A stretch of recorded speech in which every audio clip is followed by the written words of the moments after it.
I'm really interested in how people get fine writing. I think because that's a special kind of brain, right? I mean, as a lot of kids, for example, always hated writing. And I would hear it all the time. Oh, I got to write a report. I loved writing. I have a first grade report card and I have no memory of this, but I still have my report cards. And my first grade report card, my first grade teacher said, "I'm concerned that Eric doesn't want to go out to recess. He just stays in and writes stories." Like, that was me. And so, and I think that might be the reason why I'm interested in how people find language as their art form. How far back do you go? Really far. It was sort of, I can't remember any time in my life when I wasn't writing. So my mother is an English teacher, but she's not really creative. She's like written, some poems and stuff, but she's not really like a writer. She's dedicated to teaching and an amazing English teacher. And so I was surrounded from an early age by like just, talk about Shakespeare and books and passion for books, which I'm really lucky for. And probably from a mixture of that and then a mixture of who knows?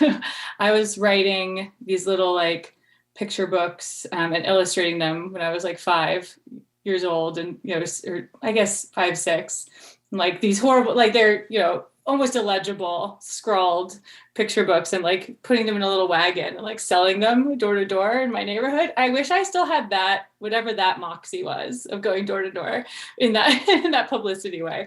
But yeah, so I was always like very responsive to stories and interested in stories and trying to create them as well.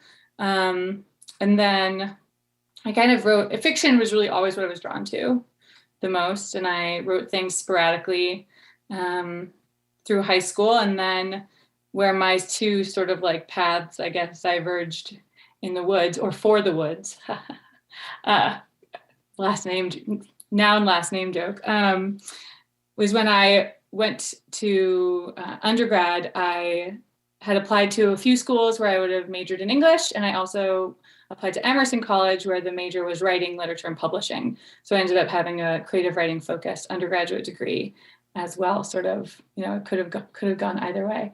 So I guess always writing. A lot of reading Goosebumps as a kid too.